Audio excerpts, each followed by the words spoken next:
معاف کر دے، تو یہ نہیں ہوگا. پہلے ادا کرو. میں نے توبہ کی شرائط میں کہا ہے اگر کسی کا حق ہے تو وہ ادا کیا جائے گا. ایک یہ ہے کہ بندوں کا حق تھا لیکن ادا میں کر ہی نہیں سکتا.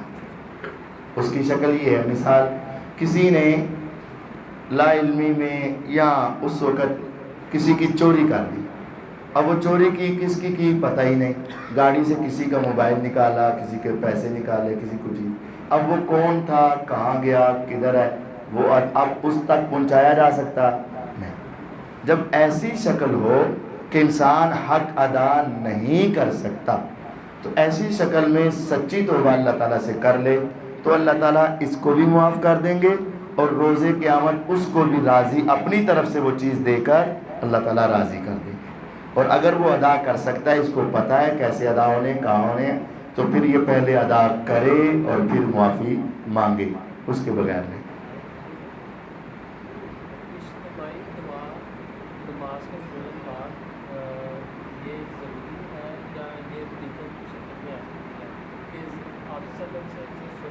رولائے تھے پہ گیا، میں سمجھ گیا ساری بات.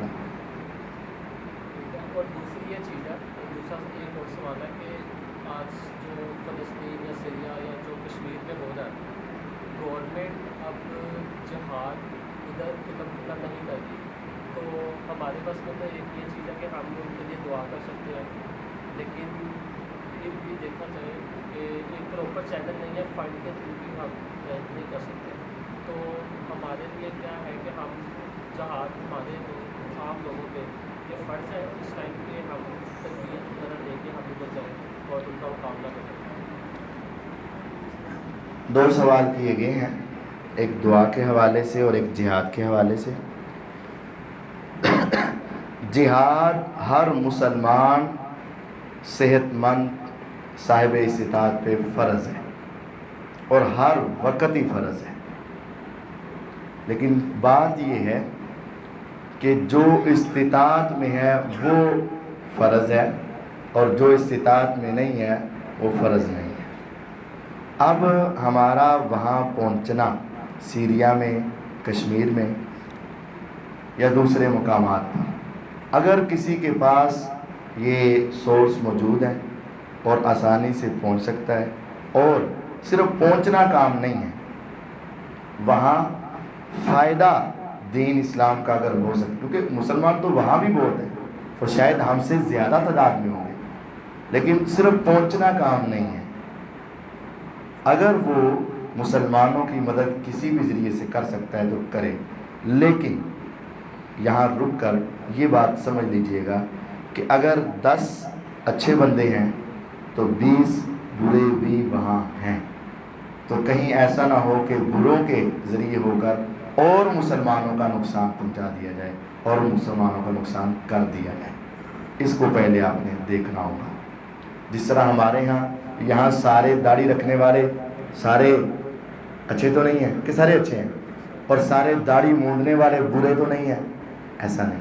اچھے اور برے کی پہچان بہت مشکل ہے، اور ملکوں پار سے پہچان صرف نیٹ کے ذریعے سے تو ناممکن بات ہے. تو جب ناممکن ہے تو پھر آپ وہ کام کریں جو آپ کے بس میں ہے. اگر 100% یا 90% تک آپ کو پورا یقین ہے اور آپ دین کا فائدہ کر سکتے ہیں تو اس میں کوئی حرج والی بات نہیں کرنا چاہیے. رہا مسئلہ دعا کا، پہلی بات سن، یہ ایسا مسئلہ ہے، آج 19 اپریل 2023 ہے. اس میں اگر آپ لسی میں مدانی لگائیں گے نا تو 2033 اور 43 اور 53 بھی آ جائے گا، اے مسئلہ حل نہیں ہونا. جنہیں جتھے سوئی رکھی ہے انہیں اتھے رکھی. اس کے لیے یہ میں صحیح بات بتا رہا ہوں کیونکہ میں نے 18 سال سے یہ تجربہ دیکھ لیا. اس میں یہ ہے دونوں طرف سے بس ذرا سختی پائی جاتی ہے. ایک کہتے ہیں کہ ہر نماز نہیں کرنی ہے اور ایک کہتے ہیں کہ زندگی جو کبھی بھی نہیں کرنی. یعنی ایک کرتا ہی کوئی نہیں اور ایک کہتا ہے اس کے بغیر نماز ہوتی ہی کوئی نہیں. دونوں طرف ذرا سختی پائی جا رہی. ان کو یہ کہنا چاہیے کہ یہ دعا کرنا نماز کا حصہ نہیں ہے. نماز سلام سے مکمل ہو جاتی ہے، اللہ اکبر سے شروع ہوتی ہے. دعا نماز کا حصہ نہیں ہے، اس کے بغیر نماز مکمل ہے، یہ کوئی ضروری نہیں ہے. اور دوسروں کو یہ سمجھانا چاہیے کہ اگر کوئی مانگ لیتا ہے کسی وقت تو فوراً بدعت کا فتویٰ لگا کے اس کو گمراہ یا گناہگار کرنے والے کلمات بھی نہیں کہنا چاہیے. دیکھیں ایک آیت ہے، وَتُوبُوا إِلَى اللَّهِ جَمِيعًا أَيُّهَا الْمُؤْمِنُونَ لَعَلَّكُمْ تُفْلِحُونَ. سورۃ النور میں، اے مومنوں تم اکٹھے اللہ سے دعا کرو.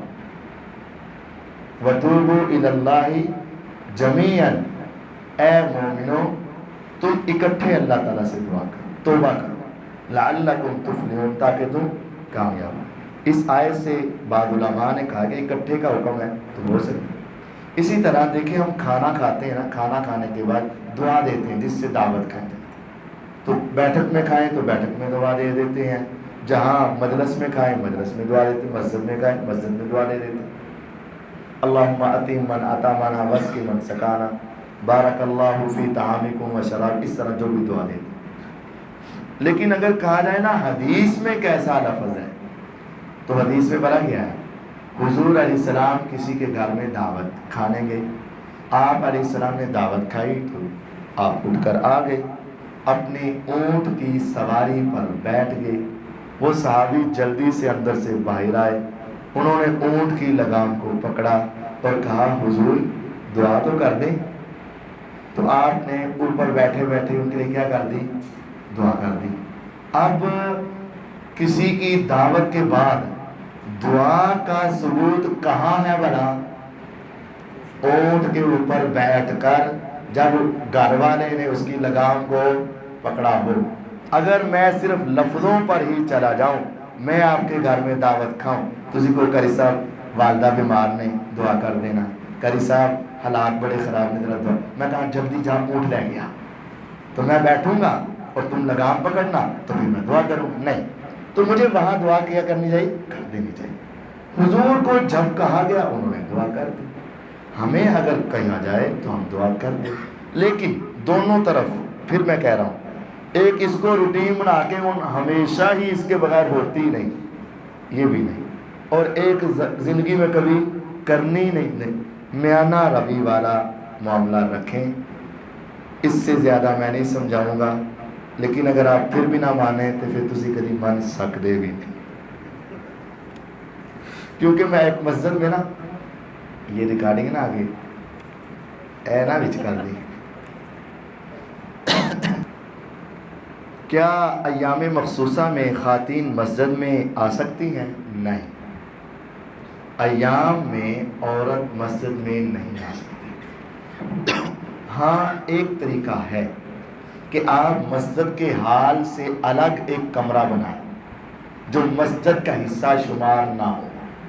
جیسے مسجد میں واش روم بن جاتے ہیں، وہ ایک الگ ایریا بن جاتا ہے.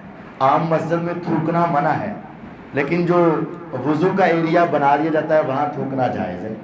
عام مسجد میں پیشاب، غلاظت، نجاست وغیرہ کرنا منع ہے، لیکن جو ایریا بن جائے وہاں جائز ہے. اب وہاں ہم نماز وغیرہ نہیں پڑھیں گے. اسی طرح مسجد کی کسی ایسے آغاز میں چاہے شروع میں ایک ایسا کمرہ بنا دیا جائے کہ جہاں وہ عورتیں آ کر درس سن سکیں. وہاں عورتیں آ کر عید کی نماز میں اب آنا ہے. مسئلہ آپ نے عید کہاں پڑھنی ہے؟ ادھر ہی پڑھنی ہے نا. بڑی کھچ کے کہہ رہے ہیں انشاءاللہ مسجد سے باہر پڑھنے کی کوشش کریں. بہرحال مسجد میں پڑھیں گے، لیکن شریعت میں حکم کیا ہے؟ عید نماز پڑھنے کے لیے وہ عورتیں آئیں جنہوں نے پڑھنی ہے، اور جن پر فرض نہیں ہے یعنی وہ پڑھ نہیں سکتی، ایام میں ہے، ان پر بھی فرض ہے کہ وہ عید والے میدان میں پہنچیں اور دعا میں شریک ہوں. اب اگر مسجد میں وہ کمرہ نہیں بنایا گیا تو وہ عورتیں اگر نہیں آتی تو اس حدیث کی مخالفت ہو گئی کہ عورتوں کو آنا چاہیے. جس نے نماز نہیں بھی پڑھنی اس کو بھی آنا چاہیے. اگر وہ نہیں آئی تو اس حدیث کی مخالفت، اور اگر وہ آ گئی تو قرآن کی مخالفت. قرآن نے کہا ہے ایام کے اندر عورت مسجد میں، تو دونوں صورتوں میں نقصان ہو گیا. تو مسجد میں ایسا ایک کمرہ شروع میں مخصوص ہونا چاہیے، اس کے اندر اعتکاف نہیں ہو سکے گا کیونکہ وہ نماز مسجد کا حصہ شمار نہیں ہوگا. جس طرح ہم نے وضو خانہ اور دوسری چیزیں بنائی ہیں، کہنے میں وہ مسجد ہے لیکن مسجد کے وہ احکامات وہاں لاگو نہیں ہوتے ہیں. تو اسی طرح ایسی جگہ ہونی چاہیے جہاں وہ آ کر دعا میں شریک ہو سکے اور قرآن سن سکے. نرم گدے پر نماز ہو سکتی ہے؟ جی ہاں ہو سکتی ہے، کوئی حرج نہیں ہے، بس سمجھنے میں فرق ہے. ایک حدیث میں اصل میں آیا ہے کہ ایک صحابی تکیے پر سجدہ کر رہے تھے، تو حضور علیہ السلام نے اسے پکڑ کر دور پھینکا اور کہا زمین پہ سجدہ کر یا اشارہ کر. اب یہاں سے شاید کسی کو یہ سمجھنے میں غلطی لگی کہ وہ آپ نے تکیہ اس وجہ سے پھینکا کہ وہ نرم تھا. نہیں، اس وجہ سے نہیں پھینکا وہ نرم تھا. اصل میں سجدہ نیچے کی طرف جھک کر ہے اور تکیہ جو ہے وہ اوپر کی طرف اٹھا ہوتا ہے، تو وہ جھکنے کا معاملہ اس میں نہیں تھا، اس وجہ سے آپ نے اسے کہا تھا. یہ نہیں ہے کہ نرم جگہ پر نماز نہیں ہو سکتی، نرم جگہ پر بھی ہو سکتی ہے، سخت جگہ پر بھی ہو سکتی ہے، اس میں کوئی حرج والی بات نہیں. دعا کرنا فارج کی مریضہ کے لیے. جو بچے باہر پڑھنے گئے ہیں ان کے ایمان کی اللہ تعالیٰ حفاظت فرمائے. جی اللہ تعالیٰ بیماروں کو شفا عطا فرمائے، اور جو گئے ہیں اللہ تعالیٰ ان کے ایمان کی حفاظت فرمائے، اور ہم سب کو شیطان کے جال سے محفوظ فرمائے، اور ہماری اولادوں کو شیطان کے جال سے اللہ تعالیٰ محفوظ فرمائے، اور جتنے بیمار ہیں اللہ تعالیٰ سب کو شفا کاملہ عاجلہ عطا فرمائے. وآخر دعوانا اچھا ہے.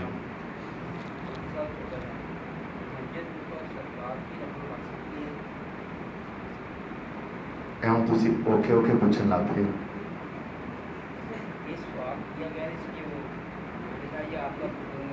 اچھا، مسجد پہ صدقات کی رقم لگ جاتی ہے کہ نہیں؟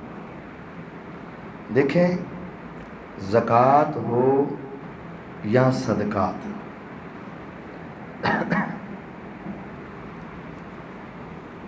مسجد جو ہے میرے علم کے مطابق ایک انسان کے ساتھ اس کی مشابہت ہے. کیا انسان پہ زکوٰۃ لگ جاتی ہے؟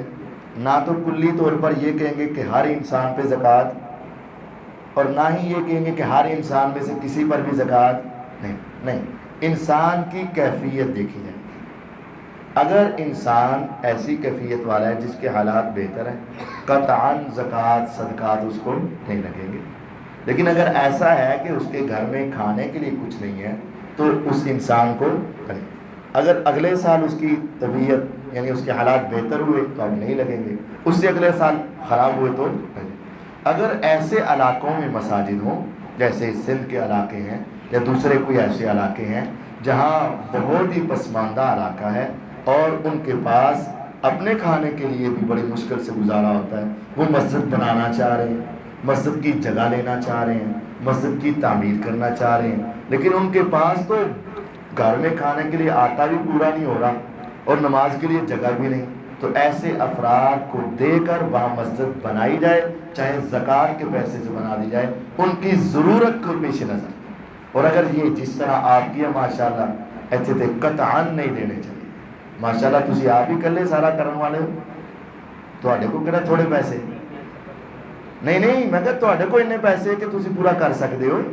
تو انشاءاللہ یعنی ایسی جگہ جہاں سارا نظام اچھے طریقے سے چل سکتا ہو وہاں قطعاً یہ پیسے نہیں لگانے چاہیے. لیکن ایسے علاقے بھی ہیں جہاں لوگ بیچارے نماز کے لیے جگہ تلاش کرتے ہیں لیکن ان کے پاس استطاعت نہیں ہے، تو ان کے ساتھ تعاون کرنا چاہیے اور وہ مساجد بنوانی چاہیے، چاہے زکوٰۃ کے پیسے سے بنائیں چاہے ویسے پیسوں سے بنائیں، بنا دینی چاہیے.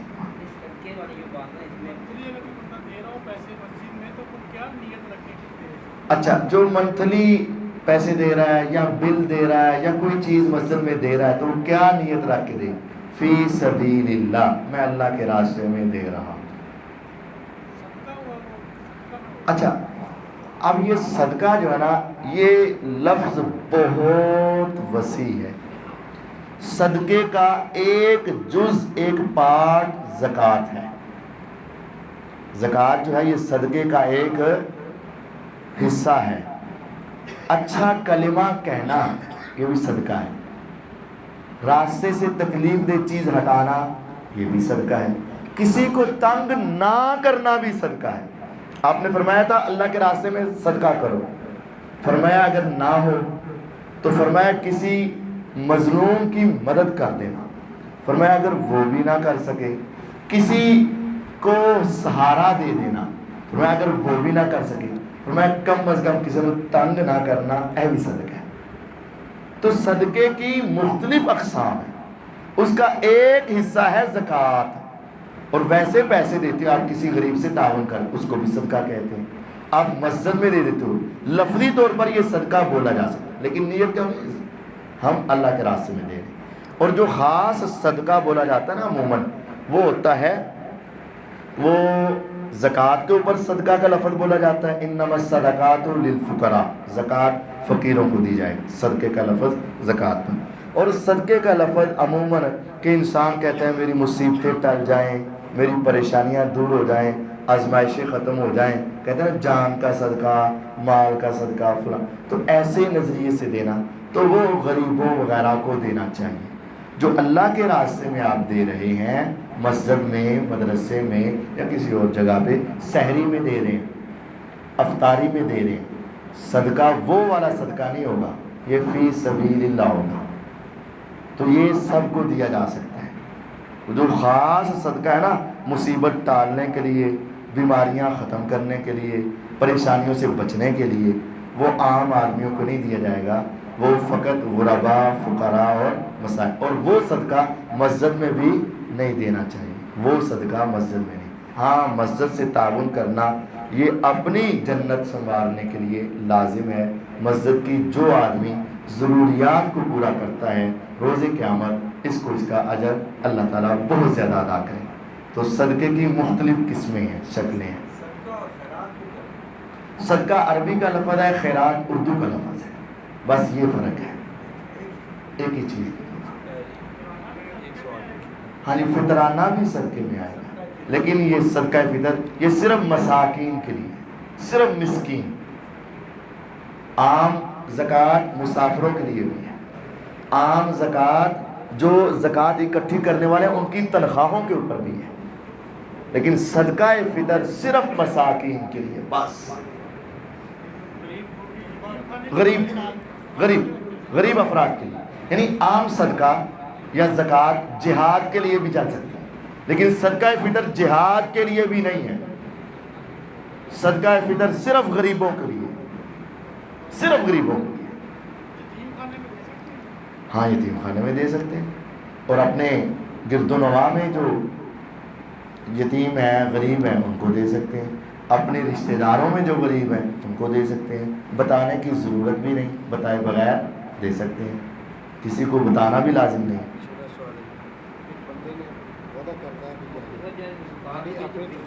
ایک منٹ چل رہا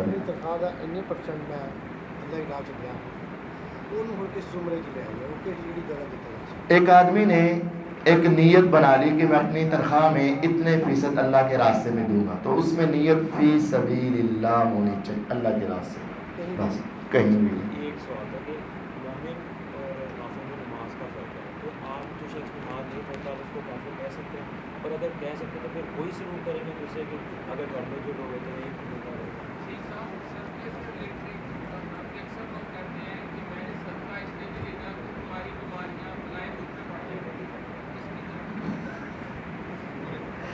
یہ سیدھا سا کوئی آدمی ہوگا، میں صدقہ اس لیے نہیں لینا چاہتا کہ اگر میں نے لے لیا تو تیری بیماریاں نکل کر میری طرف آ جائیں گی، ایسا نہیں ہوتا، ایسا نہیں ہوتا۔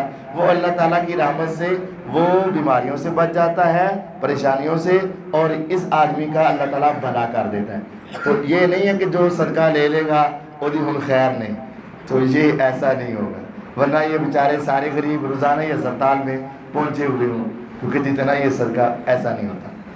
اچھا، بھائی کا یہ سوال ہے کہ مسلمان اور کفر کے درمیان فرق نماز کا ہے۔ تو جو نماز چھوڑتا ہے تو کیا ہم اس کو کافر کہہ سکتے ہیں؟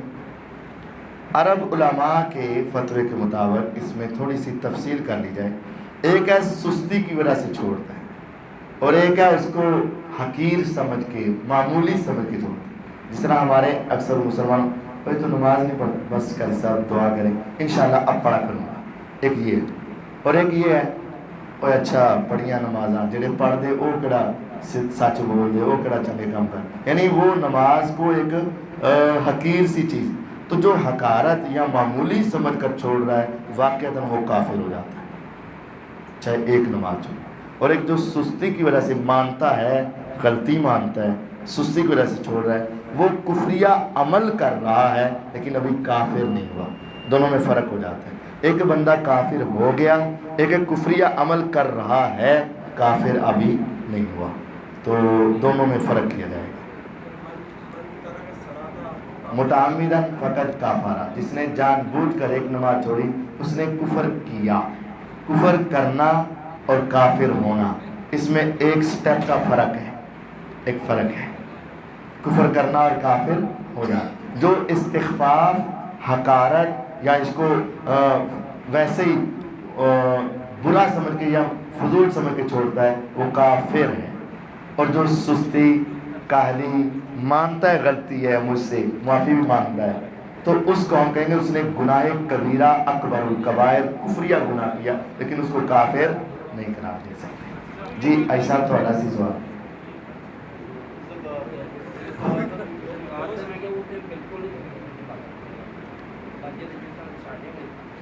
جی جو ہمارے علاقے میں ایسی جگہوں پہ تو زکوٰۃ مسجد میں بالکل نہیں لگانی چاہیے.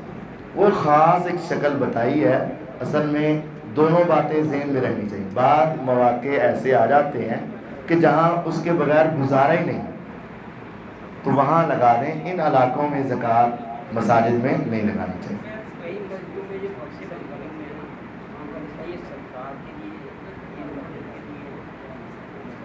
وہ شاید وہ غریبوں کا بھی تعاون کرتے ہو نا. انہوں نے 2 بکس الگ بنائے مسجد کے لیے، صدقہ و خیرات کے لیے، تو وہ مسجد کے غریبوں میں تقسیم کر دیتے ہوں گے. ہاں یہ جو عادی لوگ ہیں ان سے تو بچنا ہی چاہیے اچھے طریقے سے.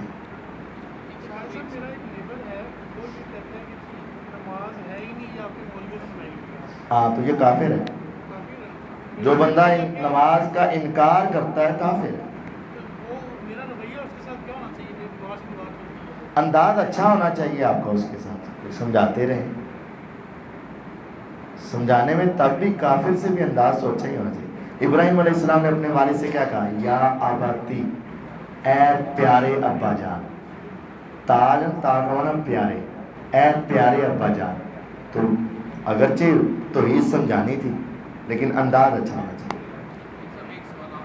آخری اکثر بچوں کو جو اصلاح کرتے ہیں جو نماز کا سلسلہ میں یہ اکثر سننے میں آتا ہے. اس بات سے چاہیں گے اگر مل سکے بچوں کو سختی کریں. نماز ایک وقت ایسا ہے کہ جب وہ بڑا ہو جائے تو اس کو سختی کے ساتھ اس کو مار کے گھر سے بھی نکال دیں.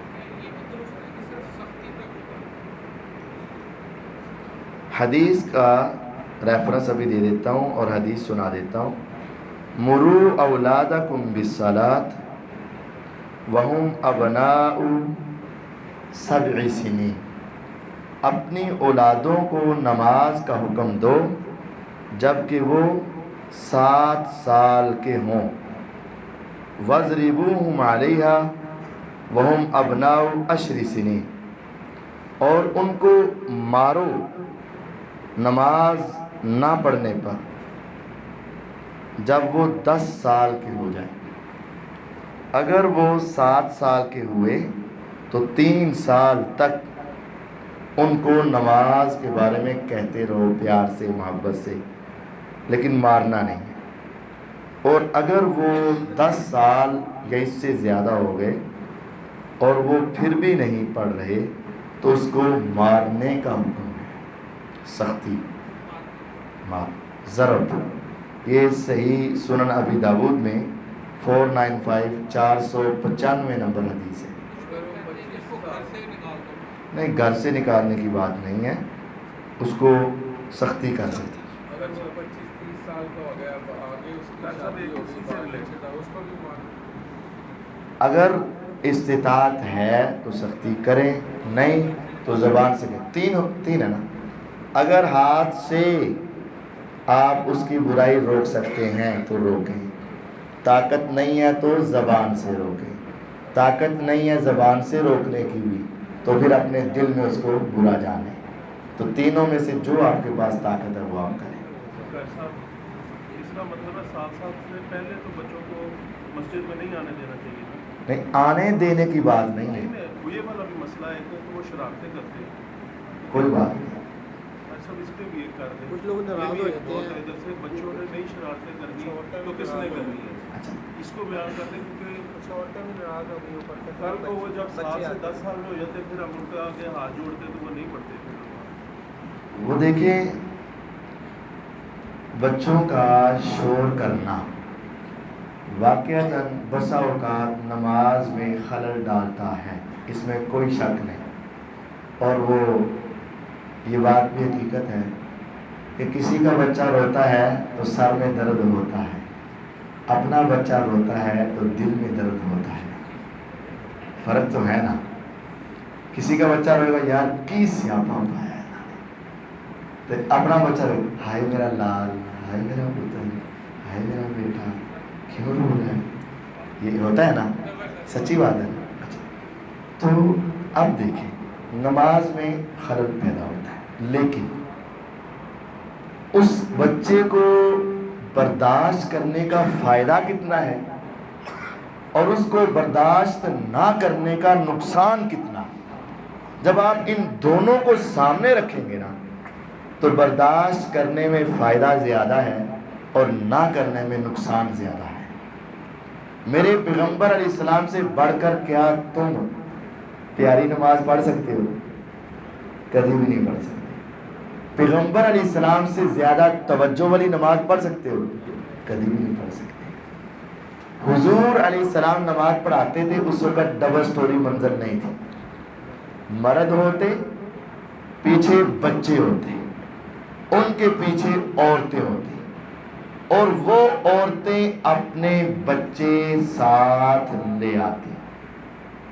نبی پاک صلی اللہ علیہ وسلم فرماتے ہیں میں نماز شروع کرتا، ایمانی کیفیت مختلف ہوتی ہے. فرماتے اس دن بسا اوقات ماحول اتنا اچھا ہوتا کہ میرا جی چاہتا کہ آج میں نے لمبی قرات کرنی ہے، لطف آتا تو میں نے لمبی قرات کا ذہن بنایا ہوتا، لیکن پیچھے سے مردوں کو کراس کر کے بچے اور اس کے پیچھے عورتیں، وہاں سے بچوں کے رونے کی آواز آتی تو میں فوراً اپنی قرات کو چھوٹا کر کے نماز جلدی جلدی پڑھا کر ختم کر دیتا. کیوں ختم کر دیتا؟ تاکہ نماز تو سلام پھیر کے میں 4 سنانیاں نے اس واسطے نہیں، میں اس وجہ سے کہ مخافت ان تفتن امہ، مجھے پتا ہے کہ اس کی ماں کو کتنی تکلیف ہو رہی ہوگی، تو میں ماں کے اوپر شفقت کرتے ہوئے نماز ہلکی کر دیتا ہوں. اور یقین جانو میرے آقا نے ایک مرتبہ بھی یہ نہیں کہا نکل جائیں ایسی عورتیں جو آ کر ہماری نمازیں خراب کر دیتی ہیں، چھوڑ کر گھر آیا کرو، بچوں کو لے کر آ جاتی ہیں، جب کوئی سنبھالتا نہیں تو لے کر آ جاتی ہیں. آج کے بعد کوئی مسجد میں بچہ لے کر نہ آئے ورنہ اس کا داخلہ یہ اور وہ اور ہماری نمازیں خراب. آپ نے اپنی نماز چھوٹی کر لی لیکن ان کو ڈڑکا. ہاں دونوں طرف بچوں کو سمجھانا بھی چاہیے، روکنا بھی چاہیے، سمجھاتے ہوئے آئیں. یہاں آ کر بھی یعنی میری بات کا یہ مطلب نہیں کہ لے آ کے خوب شور پواؤ، نہیں. بچوں کو سمجھانا، بچوں کی تربیت کرنا، بچوں کو اپنے ساتھ رکھنا یہ بھی ضروری. دونوں طرف ہی جس کے بچے ہیں وہ سنبھالنے کی، سمجھانے کی پوری کوشش کریں، جن کے نہیں ہیں وہ برداشت کرنے کی پوری کوشش کریں. آج یہ آئیں گے تو کل پھر آئیں گے. تو کسی نے بہت اچھا کہا تھا کہ یہاں آ کر اگر یہ نماز نہیں بھی نہ پڑھتے تو کم از کم اونی دیر ٹی وی تے نہیں دیکھتے، اونی دیر موبائل تے گیماں تے نہیں کھیلتے. کم از کم اتنی دیر وہ اس برائی سے تو بچے محفوظ اونی دیر مسجد جا کے کارٹون دے کہ دے دیں دے جو موبائل ایتھے لے آ کے ایتھے لے آ کے موبائل نہیں دینے انہوں نے. گھر میں تو دے دیتے ہو نا, یہاں یہ نہ ہو کہ پیچھے موبائل پکڑائے ہوئے ہو, چلو تسی کارٹون دیکھو ایسی نماز پڑھ لیں. یہ کام نہیں کرنا, یہ کام نہیں کرنا. ماں باپ بچے روکتے ہی نہیں, جو مرضی ہاں نہیں دونوں باتوں میں یہ میں نے بتا دی ہے. ماں باپ کو چاہیے کہ بچوں کو روکیں, سمجھائیں, کچھ نہ کچھ اس کی تربیت کرتے رہیں, یہ نہیں کہ بالکل ہی چھوڑ دیں, یہ نہیں. اور دوسروں کو کہیں کہ تھوڑا سا برداشت کریں. دونوں طرف ہی تربیت ہونے کی ضرورت ہے. اللہ تعالیٰ ہمیں معاف فرمائے.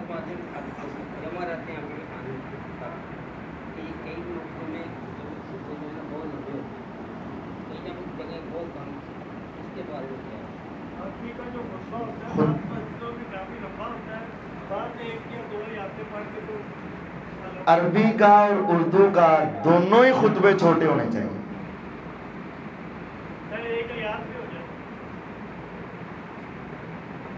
یہ جو ہمارے یہاں نا تھوڑا کتنے دیر کا ہوتا ہے, پونے گھنٹے کا, زیادہ سے زیادہ یہ ہے. ویسے بہتر ہے آدھے گھنٹے کا کریں. آپ کو اللہ تعالیٰ سب کو حج کے اوپر لے جائے اور قبول فرما لے, اور عمرے پر بھی لے جائے قبول فرما لے. وہاں آپ نے دیکھا سنا ہے کتنے منٹ کا ہوتا ہے, 12, 14, 15. حدیث میں آتا ہے خطبہ چھوٹا, نماز عام نمازوں سے لمبی, یہ عقل مند عالم کی نشانی ہے. لیکن یہاں بیچارہ عالم کیا کرے, وہ کہتے بھائی یہ نہیں دے تو پہلے تو تھلے نہیں آنا. تو یہ ہمیں چاہیے کہ ہم چھوٹا کریں. دیکھیں اصل میں نا اگر آپ خطبے کی روح کو سمجھیں, خطبے کے مسائل کو اگر آپ سمجھیں, تو یہ پونا گھنٹہ آپ صحیح نہیں کر سکتے. خطبے کا حکم کیا ہے کہ امام کے منبر پر آنے سے پہلے سب آ جائیں. جب خطبہ اتنا لمبا ہوتا ہے, امام آتا ہے 2 صفحہ, ختم ہوتا ہے تو 18 صفحہ. کیوں؟ انہیں پتا ہے بڑا ٹائم ہے. اگر پتا ہوگا ہے ہی 15 منٹ کا تو پھر بڑا ٹائم والی بات نہیں ہوگی. ایک بات, خطبے میں جتنی توجہ درکار ہے, ادھر ادھر نہیں دیکھنا, موبائل سے نہیں کھیلنا, صف سے نہیں کھیلنا, پنکھا چلانا بند کرنا تیری ذمہ داری نہیں, کوئی سویا ہے اٹھانا تیری ذمہ داری نہیں, کوئی بول رہا ہے چپ کرانے کی اجازت نہیں, فقط اپنی نگاہ امام کی طرف بس, باقی سب کام خراب. یعنی سٹوپ ہو جاؤ. پونا گھنٹہ تو سٹوپ ہونا مشکل ہے. پھر کیا کرے گا, یا سوئے گا, یا ادھر ادھر دیکھے گا, یا موبائل اور یہ دوسری چیزوں کی طرف. تو جب ہم صحیح جمعہ پڑھنا چاہیں تو اس کے لیے ہمیں یہ ٹائم کم کرنا پڑے گا. شریعت میں عربی خطبہ بھی اور اردو خطبہ بھی دونوں ہی چھوٹے ہونے چاہیے, دونوں ہی چھوٹے ہونے چاہیے. اردو بھی چھوٹا ہونا چاہیے اور عربی بھی چھوٹا ہونا چاہیے, دونوں ہی مختصر ہونے چاہیے. خیر الکلام ما قل و دل, آپ نے فرمایا بہترین کلام وہ ہے چھوٹا ہو, دلیل سے ہو, بس ادھر ادھر کی باتیں نہ ہو, قرآن حدیث سنائے بس. ایک سوال بتا دوست نے پوچھا میرے, تو میں اس کو پوچھ رہا ہوں, داڑھی رکھنا فرض ہے, سنت ہے, واجب ہے, اور مفتی کے بعد داڑھی کاٹنا کیسا ہے؟ داڑھی رکھنا فرض ہے یا سنت ہے یا واجب ہے, یہاں کو نکال دو اور لگا دو. فرض بھی ہے اور سنت بھی ہے اور واجب بھی ہے. حکم دیا تو فرض ہوئی, رکھ کے دکھائی تو سنت ہو گئی, قرآن میں آ گیا تو واجب ہو گئی, حدیث میں آ گیا. اب اگلا رہا کہ ایک مٹھی کے نیچے سے کاٹنا, یہ غلط ہے, کیونکہ آپ نے فرمایا داڑھی کو لٹکاؤ, تو جب کاٹ رہے ہو تو لٹکانے کی مخالفت ہو گئی نا. داڑھی کو بڑھاؤ, جب کاٹ رہے ہو تو بڑھانے کی مخالفت ہو گئی. اس وجہ سے داڑھی کو معاف کر دو. تو معاف کا مطلب ہے نہیں کہ جا تینوں 10 چپیڑا معاف لیکن ایک نہیں معاف نہیں، جب معاف تو معاف بس۔ دو سجدوں کے درمیان رفع دین کی ایک حدیث آتی ہے سنن نسائی میں، لیکن سند کے اعتبار سے کمزور ہے، ضعیف ہے، صحیح نہیں۔ بخاری میں ہے ولا یرفع بین السجدتین، دو سجدوں کے درمیان آپ رفع دین نہیں کرتے تھے۔